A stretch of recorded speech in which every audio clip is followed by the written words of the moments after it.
Dr. Drew. I am so excited to be here with my friends Jenni and Myrna. It is a true pleasure to be here with you. Thank you so much for spending this evening with me. I love it.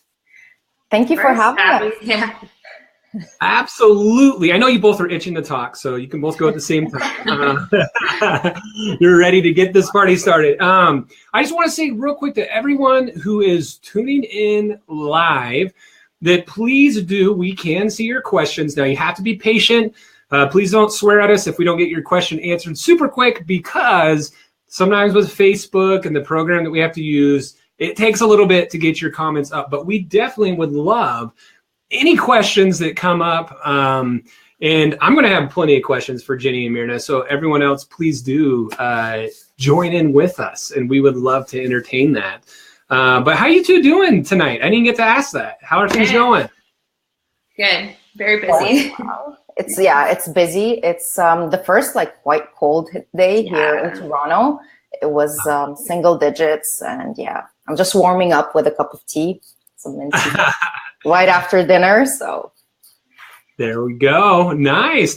How and Jenni, for you, I guess you're not too far. Are you from Toronto either? I'm about 3 hours. About 3 hours. Yeah. Okay. So we get the same weather. We had frost this morning. Yeah. It's here. Yeah. It's here. Yeah. It's where I'm at here in Idaho. It's like, we got our first snow like 4 weeks ago type thing. And where I go up and play in the mountains on the trails, we've already got snow up there. We've been playing around. But this past weekend, my wife did a half Ironman down in Arizona. It was like 95 degrees. I felt like I was in hell for a few days. It was so hot. And then we came back up here and it was 30 degrees right when we came back up. So it's that time of year where it's worth, right? Yeah. But anyway, well, so cool. Just real quick, for both of you, I know it seems like you're doing a lot of stuff, and I know you're doing a lot with your work you're doing here at the Naughty Nutritionist. What other work are you two doing? Is it separate from that, or is it working as nutritionists right now? I'm just real curious about that. Okay, so for me, we're obviously doing the Naughty Nutritionists, and I also work with the Canadian School of Natural Nutrition Alumni Association. So that's where we graduated from. That's where we both met in school. Cool. Yeah, awesome. And I just have a toddler, so I'm doing that all day, every day. Yeah. And how old's your toddler right now? She's 21 months, so 1.5. Oh, awesome. Our youngest is 2.5, and we have 4 kids, the age of 2 to 9. Wow. So you're busy too. A zoo, yes, and we have a big golden doodle as well, so it's crazy around here. But anyway, well, ladies, I want to get rocking and rolling here. And I just want to hear from both of you of what is your vision with Naughty Nutritionists? What is that big idea of what you're bringing to the world, what you're going to deliver to everyone, and what you are delivering? I just want to hear a little bit about that. If Jenni, you don't mind starting off with that, and then Myrna, fill in the gaps for us and help us see that big vision. Yeah, so we both have a history of yo-yo dieting and, doing this restrictive way of eating to lose weight or, kind of be part of that whole ideal body, that ideal perfect body. So we studied nutrition, and we just realized and learned that you don't have to do that to lose weight. It's actually all about healthy food, whole food, your macronutrients, balancing your blood sugars. And it's really about getting rid of that entire diet mindset, because as soon as you're in that, and as soon as that is the constant thing, when you look in the mirror every single day and you say to yourself, oh my God, I'm fat, or I have this arm flab I want to get rid of, or why can't I be like those other women on social media? Then those are obsessive thoughts, and they're not healthy. So we're really all about teaching women that you're beautiful in your body. You don't need a diet necessarily. There are people out there who do need specific diets or do really well on diets. And we're not saying anything bad about that. Like if that's who you are and that's the kind of way that works for you, then that's great. But for a lot of women, they do a diet, they come off it, they end up gaining more weight, they mess with their metabolism, they can't stick to it. And we just want to teach women how to be healthy and lose the weight naturally and balance their blood sugars naturally and appreciate their body and love their body, love themselves, and do it in a healthy way, and love food and have a really, really great relationship with food. We love food and we love chocolate, and we want to integrate that into your diet and lifestyle. So, and I think like this whole idea, whenever it comes to healthy food, about healthy food being like boring, and that if you do go on a diet or you do have to, or you do want to lose a bit of weight, we do weight loss, but in a more positive way, like with more positive reinforcement versus like, don't have this, don't have that. We're all about the things that you can eat. So a lot of what we do is we take all of these recipes and we turn them into healthier versions that still taste like absolutely delicious. Yeah, no, that's awesome. And then I 100% agree. And that's why whenever I first started kind of learning about you two, I mean, I'm not a lady, but it applies to everybody. Exactly. And I'll be honest with you, you know, I work a lot. I've worked a lot with ladies, but I've worked a lot with guys. And when we really look under the hood and we really dig down into things, there's some very similar concerns there about aspiring to be like, you know, that guy, or they're trying to be like that guy maybe because their partner or their wife really wants them to be like that person too. It's kind of a role reversal thing there that happens. And so this really, you know, this can apply to so many people, but I love what you're talking about specifically when you said, Jenni, you know, how not to, and I use the word aspire to be like this other woman they see on social media. And I think that's so cool. And so you two do that a lot through teaching about how to have maybe repair your relationship with food. Is that where a lot of kind of what you're doing, or maybe where else does that go? So like a lot of what we know is that our audience is sort of like confused with diets. So they think that because every day there's like the latest diet, like not right now, it's a lot of focus on keto, a lot of focus on gluten-free, a lot of focus on paleo. Like in the 90s, maybe it was like the Atkins, or there's always some type of diet that is the diet that's going on. And again, as Jenni was saying, like it may work for some people, and you may be going through something where you need like a more strict or healing diet for a particular condition, but for weight loss. And the way that those are interpreted sometimes can become pretty dangerous. And one example is, and one thing that really, really pisses me off, it's like, totally is the way things are misrepresented, sort of like on the internet, and then somebody goes and they read like sugar is evil. And obviously sugar is a carbohydrate, and sugar is something that's unhealthy for us. And then they lump all carbs in that category. So we recently heard like somebody was saying, I'm trying to cut down on beans and fruit because they're high in carbs and carbs are unhealthy. And instead of that, I'm trying to eat other things, but they're not focusing on it, for example, on removing, let's say, white bread or those type of carbs. They're looking into all carbs and lumping them in together. So a lot of what we're trying to do is like clear that confusion surrounding food. Yeah. So Mirna, tell me this then. I had a medical professional who actually prior to this situation I really respected, but this really opened up my eyes. this medical professional told a mutual client I was working with on health stuff, to stop eating carrots because it had too much sugar content, and then a few other vegetables. Whoa, whenever I heard that, I said, never go back. That is the most ridiculous thing I've ever heard. Would there be a situation where somebody needs to stop eating carrots? If they have an allergy, I think. Yeah. If they're sensitive to it and their body's reacting to a carrot, I think so, but not for sugar, because it's a healthy whole food.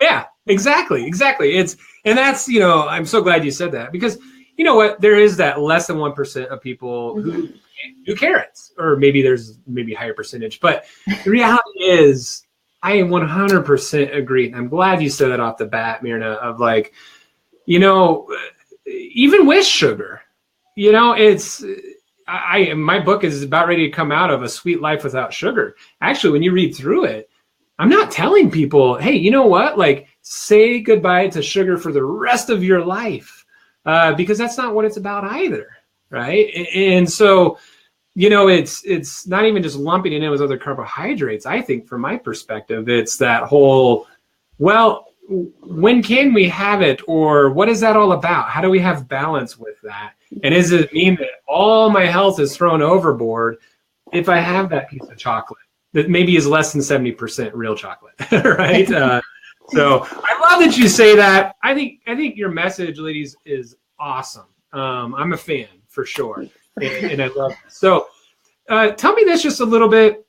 Myrna, I just put you on the spot, so I'm going to turn it over to Jenni just for a second. I want to hear both of your stories of, you mentioned that there is some backstory for both of you individually.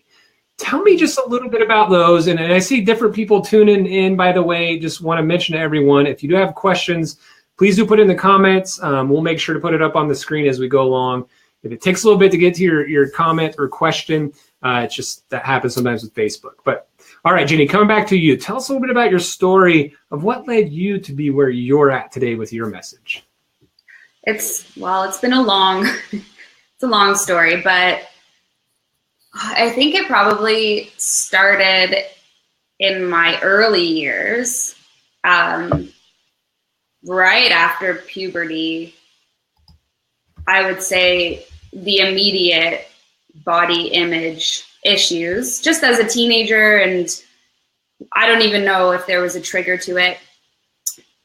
I guess social media wasn't there when I was 13, 14, so school or whatever, right? So you start young with the body image issues. You're comparing yourself to the other girls around you, especially when you develop kind of earlier and whatever reasons. That's a very early starting point, but I worked in a bar for a really long time. I'd say about 10 years I was working in a bar. You're working night shifts, so working from 5 p.m. till about 4 a.m., your circadian rhythm is completely out of balance. You are constantly surrounded by people who are tipping you because of the way you look. Essentially, like, I'm hanging out with guys, which is a weird thing to say. I've never really said that out loud, but I am hanging out with guys and I'm flirting with them to get tipped. And that's that's so weird because I've never said that out loud, but yeah. And that's what the bar industry is. And that's those younger years of body image issues get carried through to that. And then they get like amplified when you work in a bar and you're working with other pretty girls and you're working with bosses who tell you need to look a certain way. Like, I worked at Hooters. That was my first Toronto job, is working at Hooters. So that has just carried me through life. And then that combined with drinking a lot and partying a lot and working night shifts, and that whole lifestyle completely threw my health off track. Like, I had started developing really extreme digestive issues. I was getting to a point where like everything was making me bloated and crampy, and my weight was like going through extreme fluctuations, like 10 pounds in like 2 days. And then with that obviously comes like, why? 10 pounds in 2 days? Like, yeah, fluctuating? like extreme fluctuations. Like it was crazy. And like the bloat was, and I don't know if it was drinking or if it was the yo-yo dieting, like because of the issues or whatever. So, yeah, so working in a bar, and then it's just a long drawn out story, but I ended up, I became really good friends with somebody who had a very serious illness, and he ended up in the hospital quite a bit, and I was bringing food, and I was cooking it from scratch, cooking at home, and I was dropping off food because the hospital food was horrible, and I would never put down dietitians in Canada. I think they're amazing. I would never put down our healthcare system because it is also amazing, but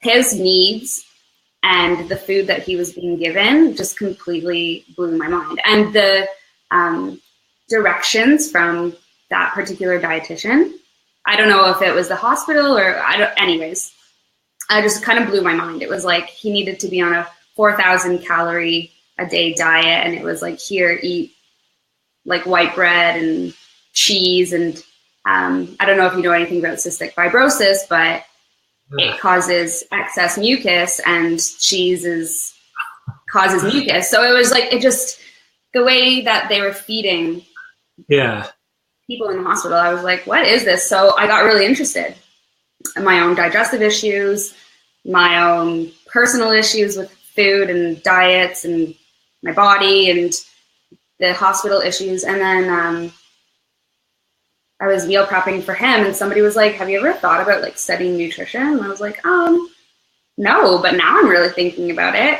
And I did it.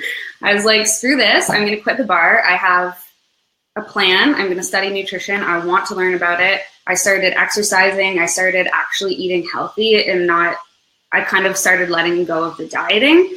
And then I fell in love with it. Like everything I was learning in school, I gobbled it up. I wanted to learn more. I got my health back on track, started eating better, quit the bar. Yeah, that's a long story, but that's it in a nutshell. No, I love that. And Jenni, first off, I really appreciate the vulnerability, of what you've shared just now. And, even saying it, I haven't said that out loud before. I think that's great for you to do that, and for your audience and my audience and everyone that hears that, to just say those things out loud, right? Yeah. Because it leaves you empowered, right? It's part of that continuing in your own process, in your own journey. Because as a professional, I highly, respect your knowledge base and what you have to share. But then, seeing that in you as a person is really cool and highly respectable. So I appreciate that. Thanks. Yeah, absolutely. One thing that I want to ask you real quick is like about you as a person. Nothing to do with nutrition, nothing to do with, body, none of that. But what is different from who that Jenni was to who Jenni is today as a lady inside? What is different? I think just happiness is like, that's the one word that I could give it. Yeah. No, that's perfect. No, hey, you know what? Isn't that what we're all kind of shooting for? Yeah. Is more of that. So no, that's awesome. And what do you feel has been, that process, that number one component to that process that has developed that happiness for you? What do you feel is like that number one factor? I'm sure there's a lot of factors, but that number one factor for you?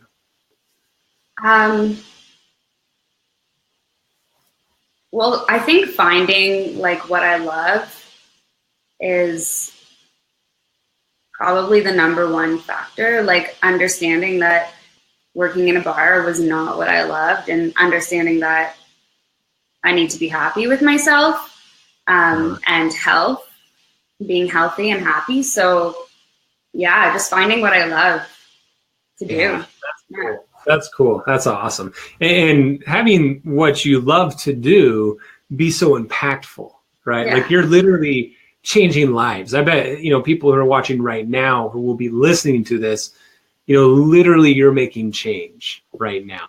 And Megan is saying that she's saying that right now. You have for sure found your passion, Jenni. Megan's a good friend of mine. Oh, that's awesome. That's awesome. Looks like she has a little kiddo too herself, based on her there.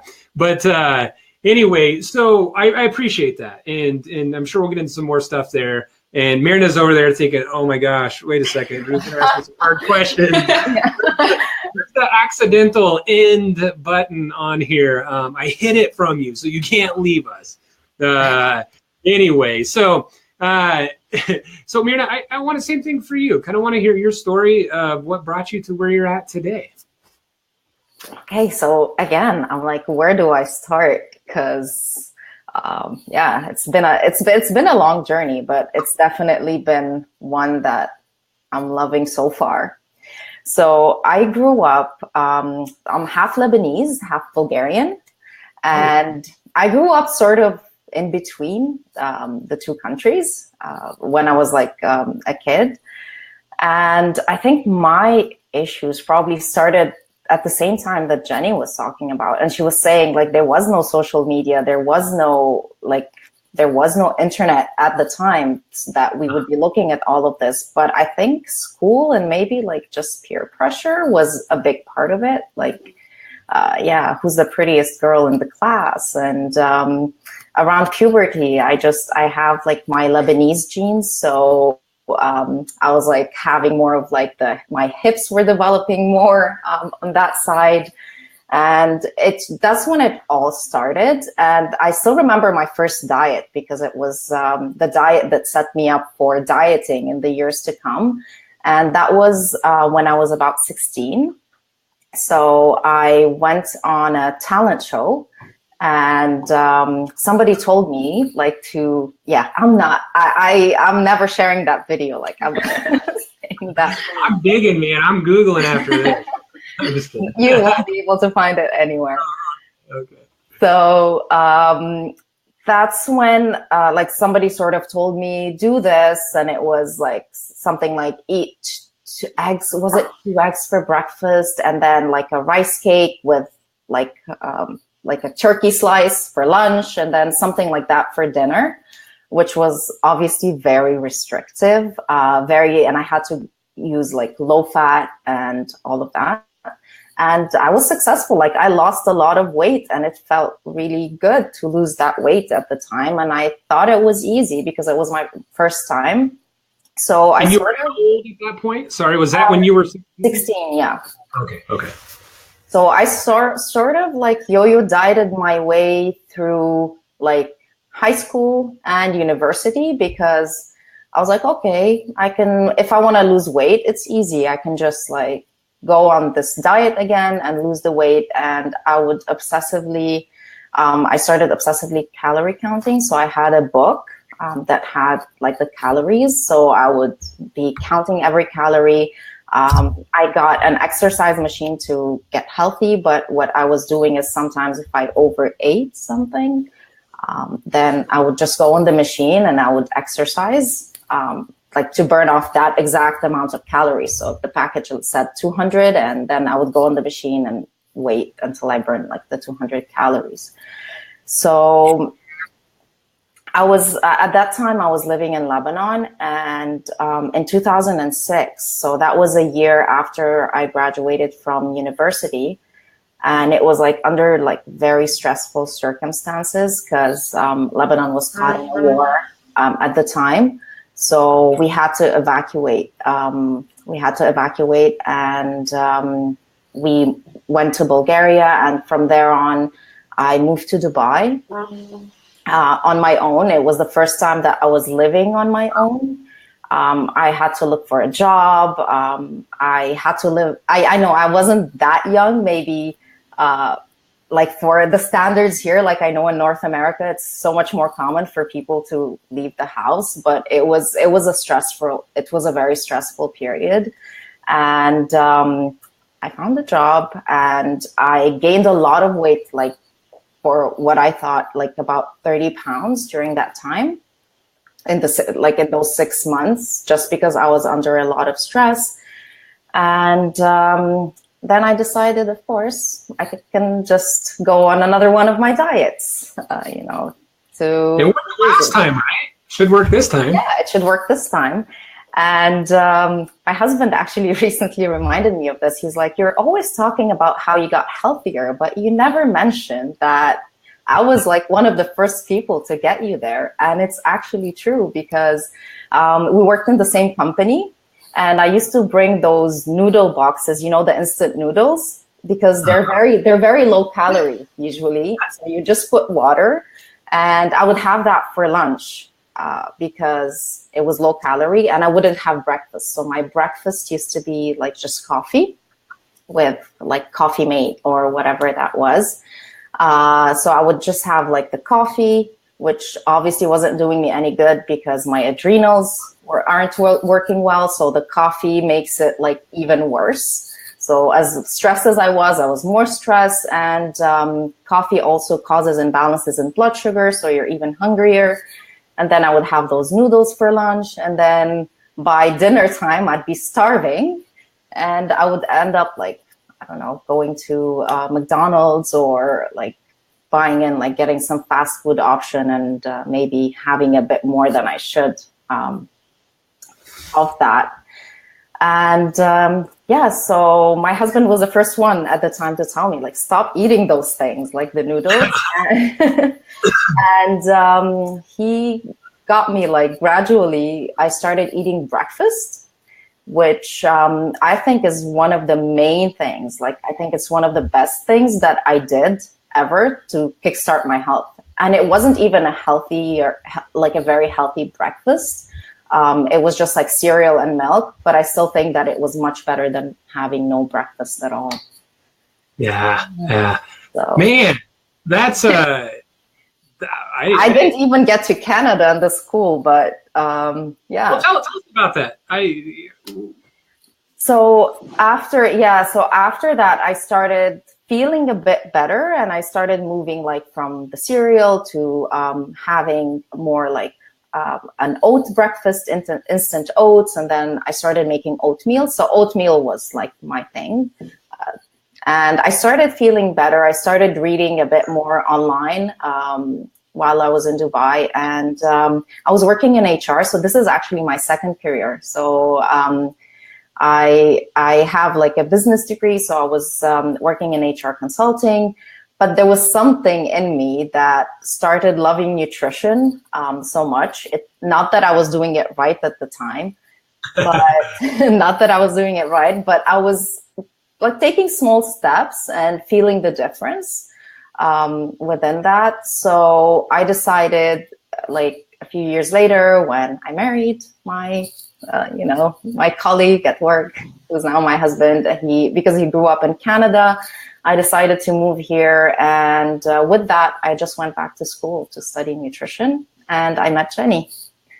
That's awesome, man. That is so cool. Wow. Like, huge respect for that process of just going out on your own, by the way. That is pretty cool. Like, you say, oh, it may not be that big of a deal. I'm thinking, man, if I moved to Dubai right now, I don't know if I'd survive. Like, I don't know what I would do with myself. And I lived in South America for a couple of years and have experienced that. But Dubai is just a whole other part of the world. So, but that is really cool. And actually, so I had some students of mine that, I was talking to who, said I could share their name tonight and ask some questions if we didn't hit on them. And you actually brought up two of the questions that were posed, and just want to hear. So Sharon had asked, she wanted us to have this conversation about your view from both of you on calorie counting. Okay. As you mentioned. Now, I just want to say this as you two prep, and whoever wants to go first. But, for me, when I was playing football in college, I was eating probably 7,000 to 8,000 calories a day. Now, I mean, keep in mind, my body fat was really low because in the mornings I was doing my conditioning, in the afternoons I was, lifting weights for a couple hours. Like I was, locked and loaded. And I needed, tons of calories. I was literally, if you said it was edible, like it was already in my stomach by the time you said the LE of the word, right? It was in me. And then all of a sudden I'm done getting, my school paid for when I graduated, went into graduate school. I was no longer, that athlete working out like that. And it's like, wait a second, like what's health? Like I was counting my calories to make sure I got in enough. And the first piece of advice someone gave me when I first started thinking along the lines of health was you got to make sure that you're counting every single calorie you get in, and you're going to have to do this the rest of your life, and that you're burning more than what you're putting in. And that was my first piece of advice I got.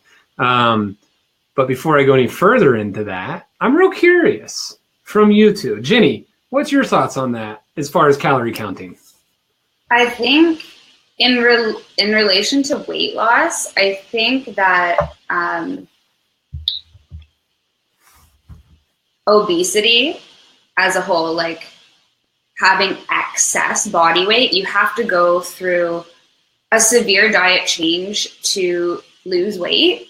And in that respect, calorie counting will be beneficial because you are trying to lose a lot of weight. So if you have like 100 plus pounds to lose, I think that calorie counting can be important. But for most of us who just have, like you want to cut 20 pounds or whatever the case is, calorie counting is an obsessive thing. So for us, we are like, we don't want restrictive dieting because we don't like the obsession that's attached to it. And not all calories are created equal. Like you have a sugar calorie versus a spinach calorie. What is your body going to digest better? What is your body going to burn better? So that's a huge thing about calorie counting as well, is that most people out there don't really understand why they're calorie counting and the need for it. So I just think that for extreme things, then maybe, like if you are an athlete, there's always a calorie component. If you need to lose an extreme amount of weight, yes. For us, we like to promote a healthy portion control. So you don't want to eat an extreme amount. Of course, nobody wants to feel that bloat, feel that heaviness. And a lot of people have issues with controlling their portions. So instead of calorie counting, we like to talk about whole foods, the importance of just eating whole foods and monitoring your portions. But we don't even go extreme on monitoring your portions because we don't want the obsession. So that's my take on it. Yeah, well, yeah, go ahead. You look like you had something. Calorie counting, yeah. Because I was counting calories like for such a long time, and I was on a 900 to 1200 calorie restrictive diet in Dubai when I started getting healthier. Part of that was I went to this meal planning service, and it was done by nutritionists or dietitians, I can't remember, and they put me on this like calorie set meal plan. And I was supposed to have, like somewhere, I think it was 1,000 to 1,200, not maybe 900. Maybe I was restricting more, but I remember I was sort of in that window. And as I was getting healthier, I started working out with a personal trainer, but I never increased my calories. And at some point I started gaining weight, and it wasn't muscle. Like it was after a year or so, like of this, I started actually gaining weight. I was like, what is happening? And I think it was like my body was starving because of the calorie, like the calorie restriction in that sense. Yeah. And with calories, I also wanted to add, it's so hard for sometimes like to even know if whatever you're seeing is whatever is the actual calories, because there's like a fraction of error. So there's, I think, up to 50% of whatever you see on the label might not be whatever you see on the label. And the same thing is with the burning side. So you might see that you're burning 100 calories, but in fact, you could be burning more or less.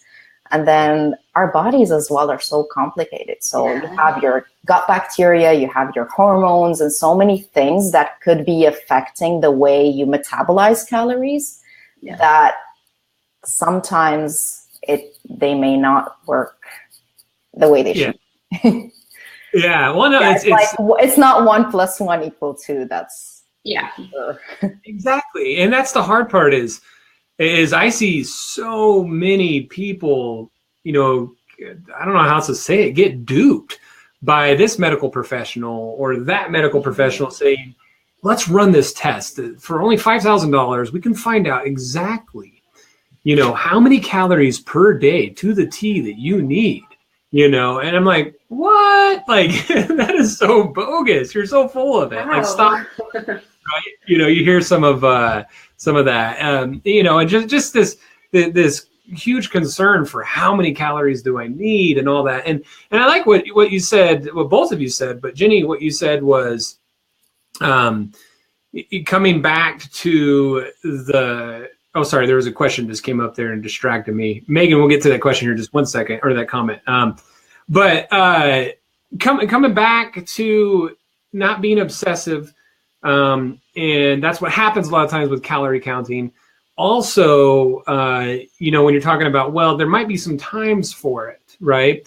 There's good research that I love to dig through different research, and I think some research is awful. Like, in fact, the majority of it's awful. But then there's some really good research with good research design, and it actually makes sense. And so when I say good research, I really mean it. That was talking about. So they took different groups of people, and people who were counting calories, right, but were eating the exact same food as other people who weren't counting, but they were just writing down what they ate and that was it. This group who was counting did not lose as much weight as these people who were not counting but were just keeping track. And I've done that with different clients myself to see the differences. And oh my gosh, the stress of counting calories, okay, it affects our brain. I mean, we could get into a whole thing there, but you're raising cortisol levels. You're telling your body that you're put into survival mode. Like what you were talking about, Mirna, as far as like, and then I just started gaining weight and it wasn't muscle. Well, your body goes into survival mode and it's going to hang on to anything. If you're putting 500 calories in there, it's going to hang on to every last bit that it can because it thinks I have to survive. And so I just wanted to hit on that piece as you're talking about that, both of you and Jenni, is there is a time, but even there, I like to be really careful and say, well, let's focus on having, and that's what you two are talking about, focus on having that good relationship with food. Mm-hmm. We're taught so much by these diets and programs, which, by the way, fail epically 90% of the time for people. So we have yo-yo dieting. It's teaching people to have such an ugly piece of garbage relationship with food. When food is a beautiful thing, it's not just fuel. Food should be about enjoyment, right? But because of the diet industry and what people are taught, we're missing that. Because of excessive and obsessive calorie counting, using it beyond what should be used, we run into that. And so I love what you two shared about that. And I just had to throw my 2 cents in. But Megan did say here real quick, she said, I remember you ladies sharing a post of calorie differences in cereals. The cereal that had the most calories had actual whole ingredients and was the better option of the two. Yeah. Right? Yeah. Yeah.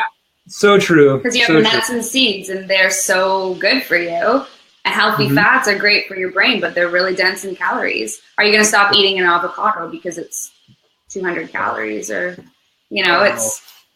Don't get me started on avocados. I don't know if you know this. You may not know me well enough yet, but me and avocados, we're like this. Like, we have a really good relationship. So much that it has space in almost every meal. I actually don't like avocados. That's so weird, isn't it? I'm a nutritionist, and I don't like them. I don't like the taste of them. We need to talk offline, and I need to hypnotize you or something, because this isn't right. I'm just I know.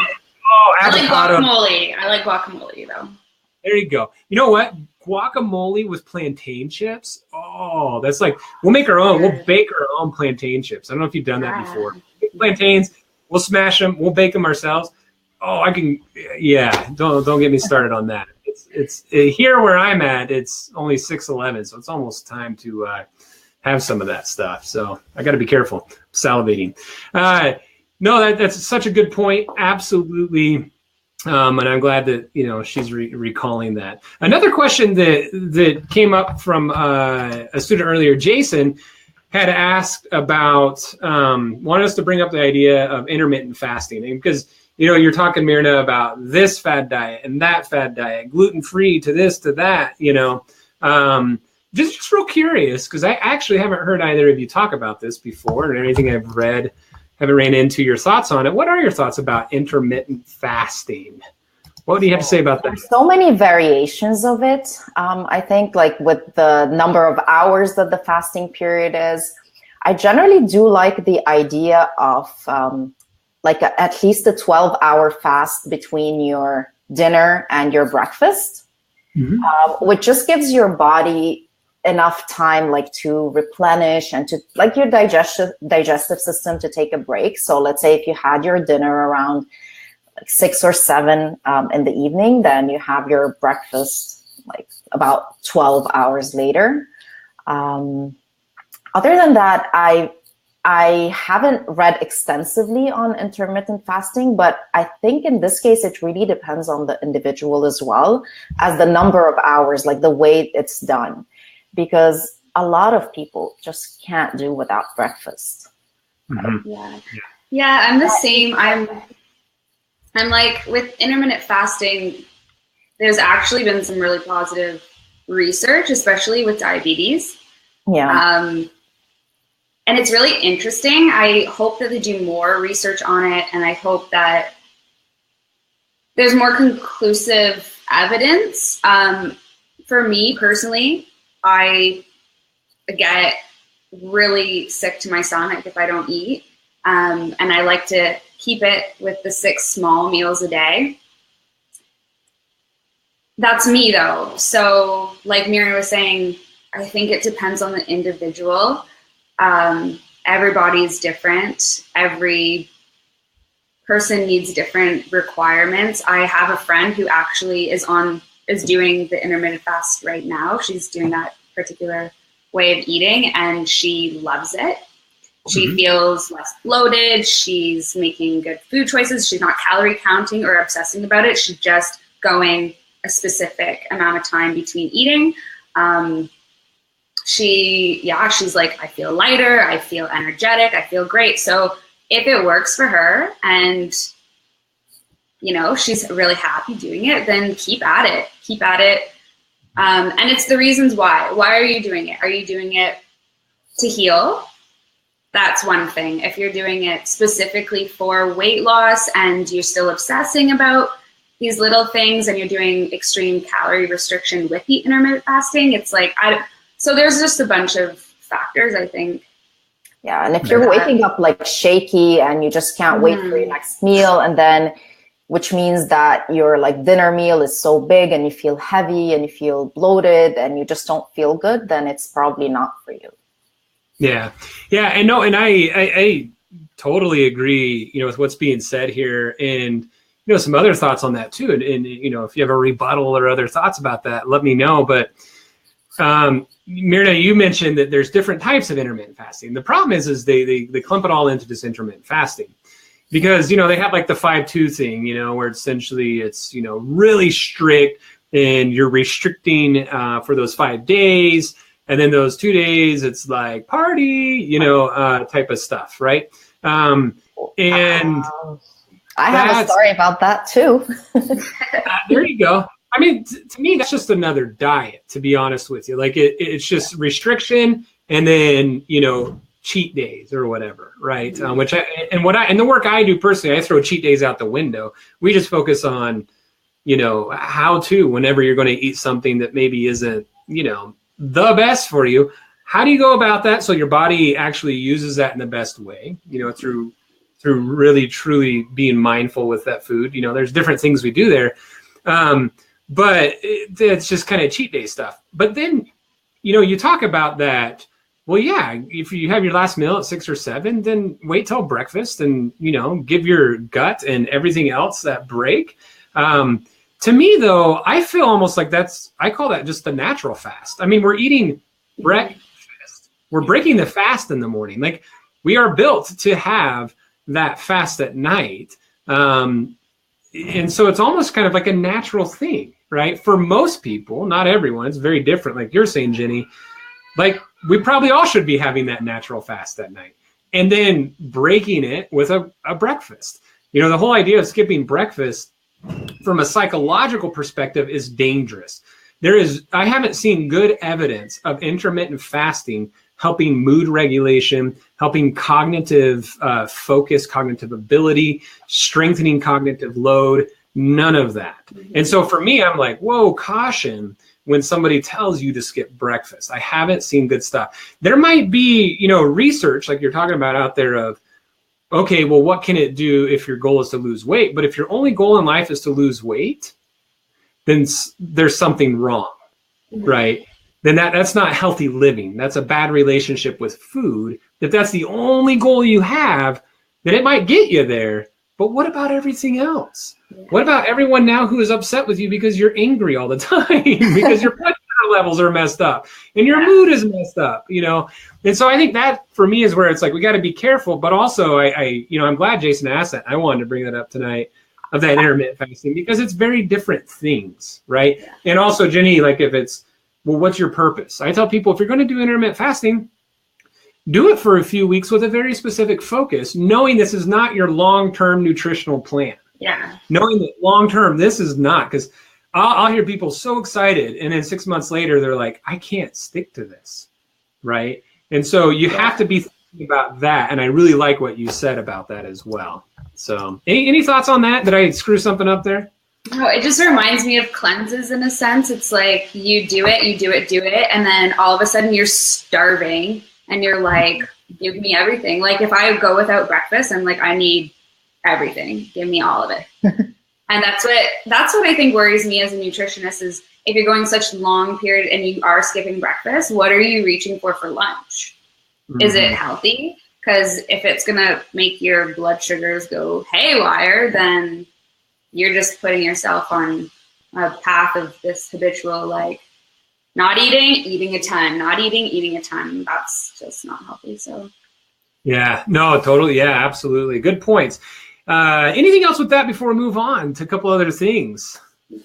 No, I think. Awesome. This is like, I feel like anyone who's watching this or will be listening to this, they're getting some valuable information here to hold on to. But I do want to turn it to a little bit of, so what are those main principles that as the Naughty Nutritionist, which very catchy name, by the way. My wife saw, Naughty Nutritionist in my calendar the first time. What are you doing? What's going on here? But now she's a fan because, the chocolate piece, she loves that. Which, by the way, let's throw out there. So my wife, after she's lost over 100 pounds.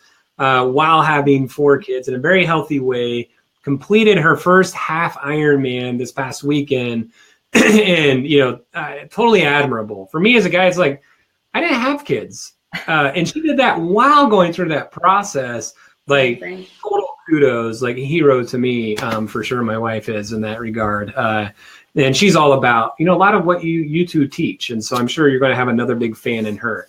But anyway, so getting back on track here, share with me those principles as a Naughty Nutritionist. Like what are those core principles, core guiding principles, values that you want to make sure that people who are learning from you, that you're teaching, what are they walking away with as they learn from you?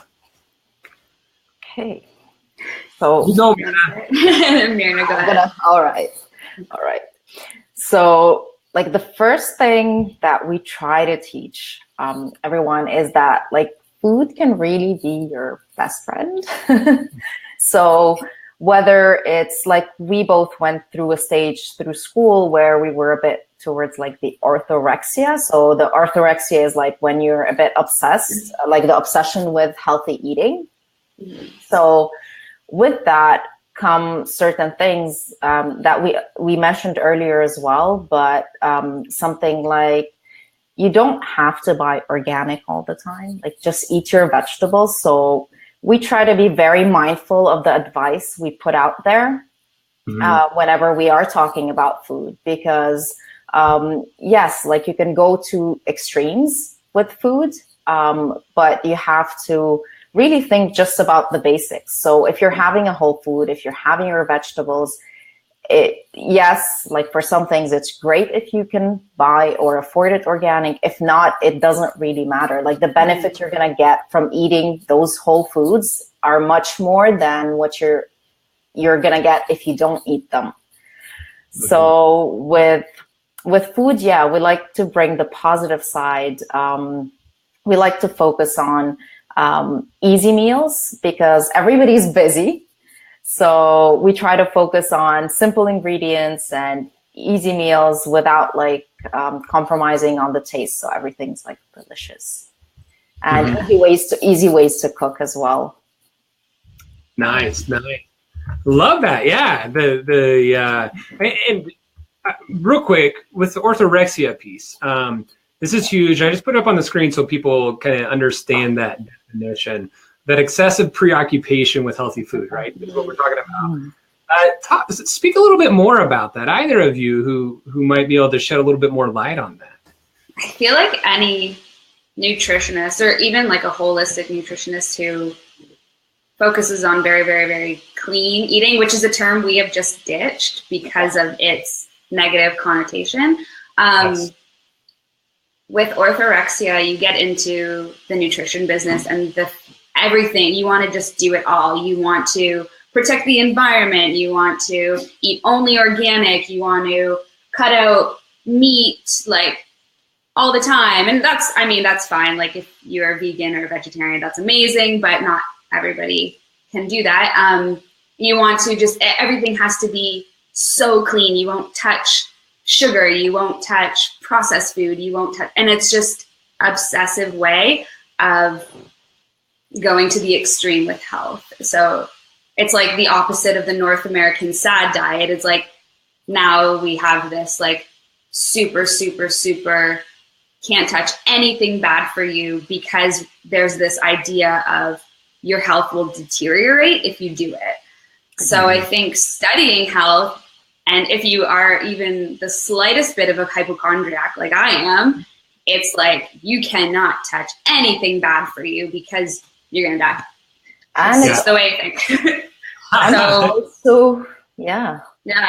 And so it's obsessive. It's another way of obsessively thinking about food.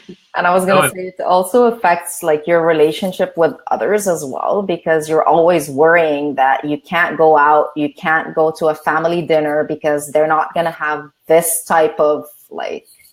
Yeah, there's going to be dairy in it, or there's going to be white flour in it, or whatever the case. Yeah, you know what? And we got a comment here from Teresa that Mom. Oh, perfect. There we go. Hey, my friends and family popping on. Yeah, we've had different people popping in and out here. It's awesome. But we'll get to that here just in a second. So, you bring up that idea of ditching that clean eating piece, right? Because some people might be like, wait, what are you talking about? I know we're talking about orthorexia and not being overly obsessive, but just for a second before we move on from that piece, why ditch that concept of clean eating? Which, by the way, I'm on board and I don't like it either. Because food, because like when you think of food as some food as clean, then you're thinking of everything else as like the dirty foods. And that sort of puts you in that mindset that like you're putting that and it's something that's bad for your body. And as Jenni was saying, it could be because it's like something was grown a certain way or something that is like toxic deemed to be toxic, but then we're not thinking about how that food might be giving us pleasure. Like having my chocolate every night. Yes, it has sugar, but I think the goodness it's doing to my body just because I'm so happy to have it, and all of that is much more than the idea that it might have a bit of sugar in it, and how that might affect me.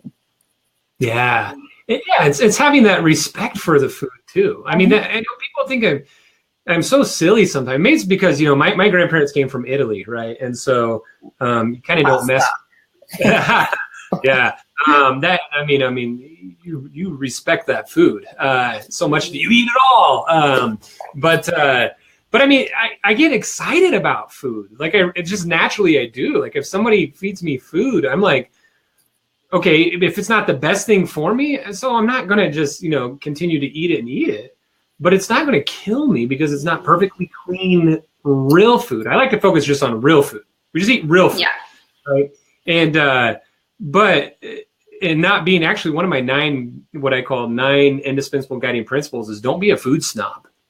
You really are going to ruin relationships with people. And we need positive support systems. We need positive relationships. And you don't want to ruin that over food because it's not clean, right? Or it's not perfect the way it needs to be. But coming back to this point, I jumped way ahead there, Mirna, is, how you say you just really you enjoy that chocolate at night, right? You know what? Like whenever we eat and we actually slow down and we enjoy that thermic efficiency, which people miscall it as metabolism, actually speeds up by about 30%, right? Whenever we slow down, we just appreciate that and we really enjoy that. And so I think to me, that's a big part. What I feel like you two stand for as well, of really just appreciating that food. And whenever we do get into that whole clean eating mentality, and it really is everything that food doesn't have is the focus versus what all can this give me? And you know what? Maybe it's not going to give you a lot of nutritional value, that piece of chocolate. There's some in there too, but not a whole bunch. But what is that going to bring to you as an individual? While obviously not saying, well, then I should be able to eat 5 bars if it makes me so happy. I mean, we know better than that. But I think it's something important to think about there. I didn't want to bring up this comment, though, because I think it's important. As a compulsive overeater, I have tried almost every diet out there. The biggest problem is that I'm a perfectionist. And if I eat something that is not on the diet, I usually feel I failed, and then I binge eat again to excess. I'm an addict.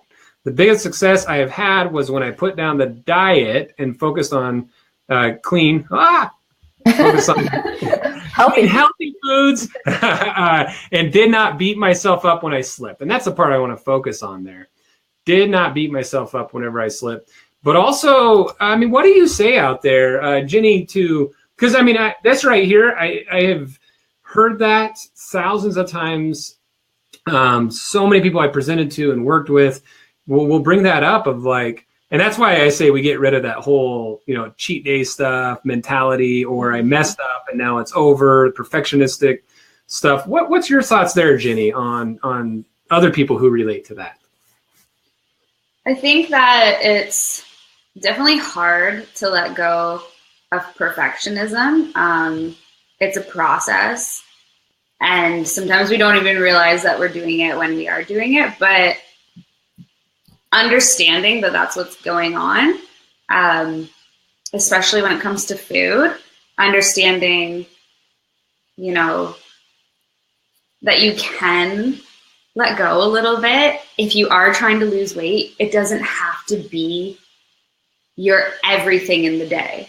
Like, it doesn't have to consume everything. And for a lot of people who feel like they really need to lose weight or are obsessing about certain areas of their body that they want to fix, it's ever consuming. Like, I've had moments where I've spent the entire day being like, how do I fix this? And I will like go hard for a day being like, this'll help, I'll keep it up.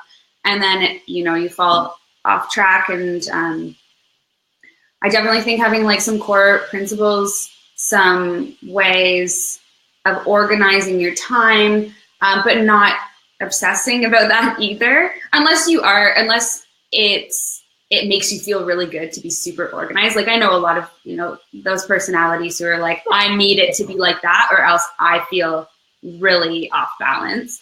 But like we say meal plans, it's like, you don't have to stick to the exact meal plan we give you. We like to give out blank meal planners because if we give you a recipe book and we also like to talk about intuitive eating a lot. Like you feel you're craving a certain food in the day, go for it. Like that's what your body needs. If you are feeling like you want salad instead of the soup that we put on the meal plan, have a salad. Like do it so you enjoy it. Do it so it's something that you can do for life, not just something that you're going to stop doing in 2 months from now because you just can't keep up with it. So you got to find balance and find a way to make it work for you, I guess Yeah, absolutely. And by the way, just, more people have popped on here. I want to make sure that anyone, probably 5 or 10 minutes left is what we have. So if there are any other questions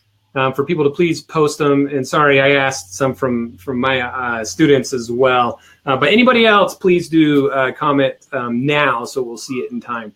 But, I really love what you're saying there, Jenni. And what I always like to teach people is that, if you're at that, birthday party or you're at that function and it's like, you know what? I've been doing great. I'm eating really well. I feel great. I want that piece of chocolate cake. And then the other part of your brain goes into, but no, like you're going to fall off track and you've worked so hard. I always say, you know what?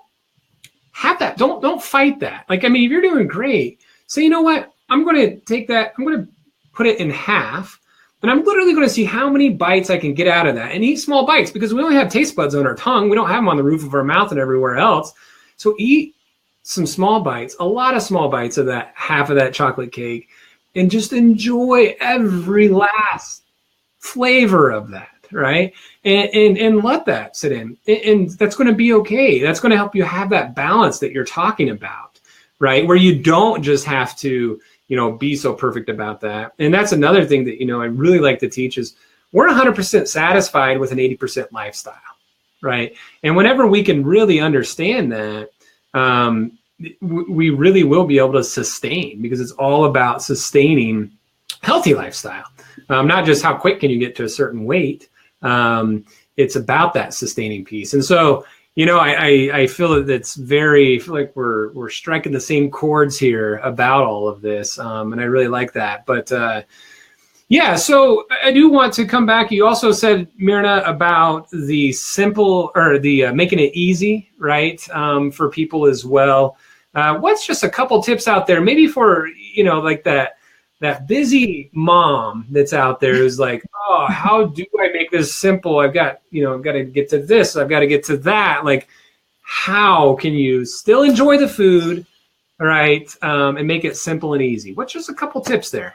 The busy mom would probably better be directed at Jenni, but I'm gonna take I'm gonna take an aim at it. So if it's somebody busy, you don't need to think of, like, I know there's so much out there in terms of recipes and they all look delicious, but then so many of them have so many ingredients and they take hours. Just stick to simple stuff. Like when you're starting out with meal planning and meal prepping, start with the stuff and then just add on to that. So like pick up, maybe for the first week, decide that you're going to do an X number of meals. Let's say at home, pick a day, pick a time, and just like plan it out. So plan out whatever you're going to make for that week, buy out the groceries, and sit down and do it.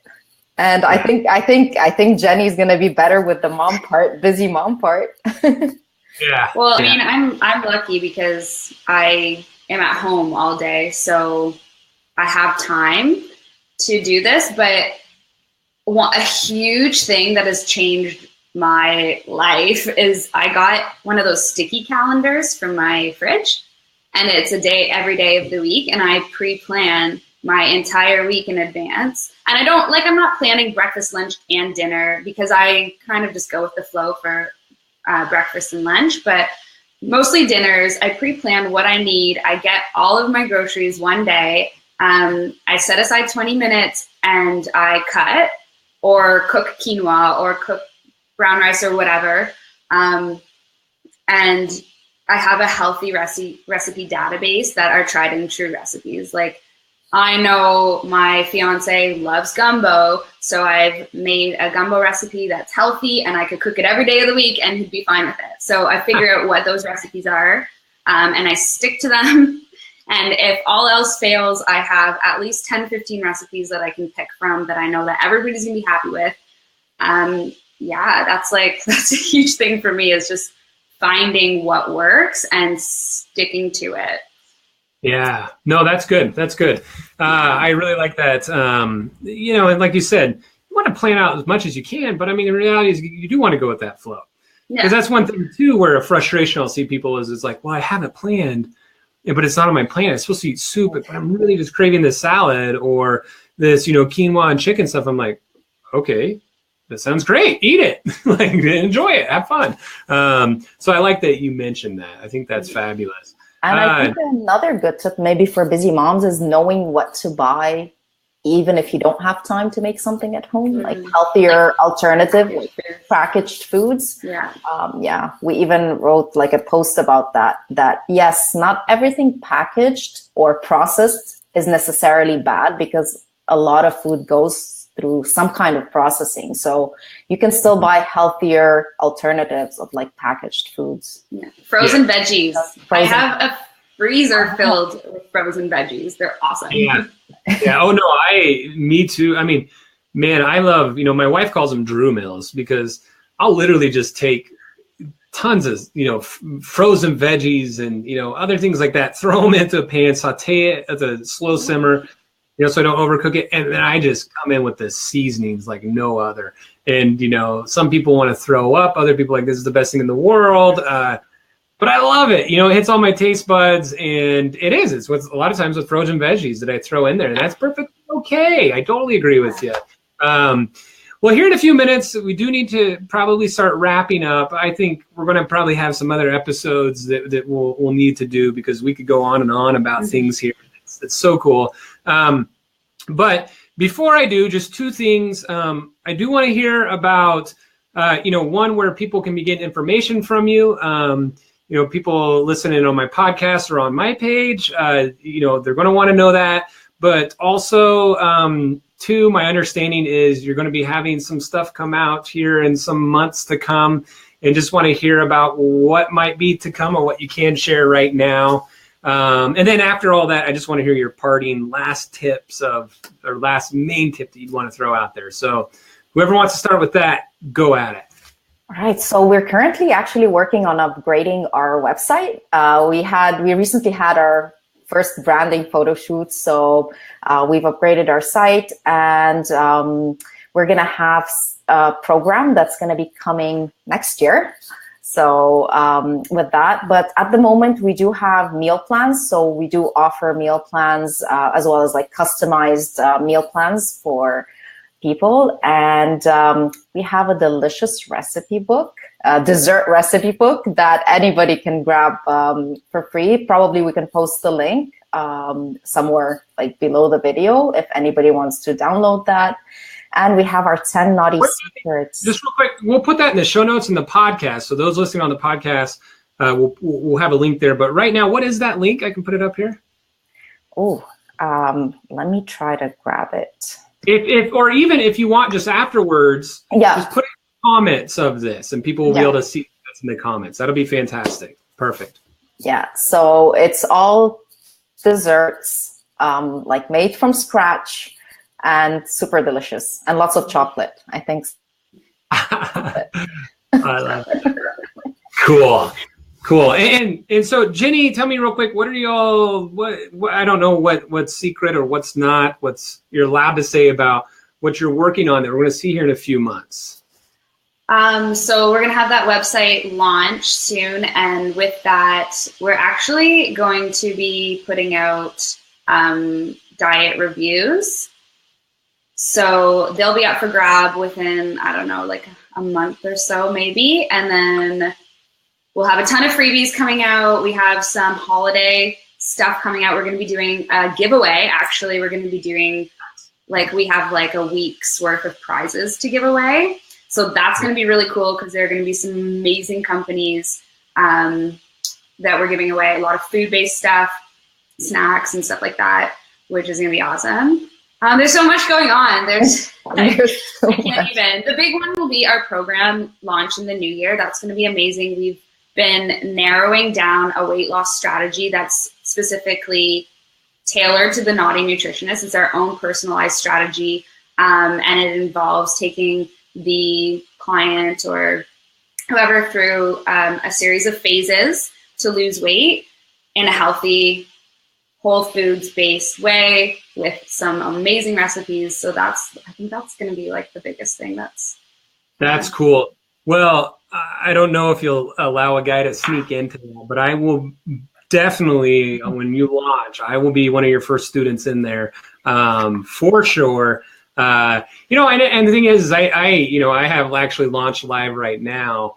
My Beyond, I call it my Beyond process. Sometimes I don't like to call it a program or course. It's an implementation process, 13 weeks. And, I've been studying this. I've been in the game for over a decade studying this, and, it's so much of everything that I do.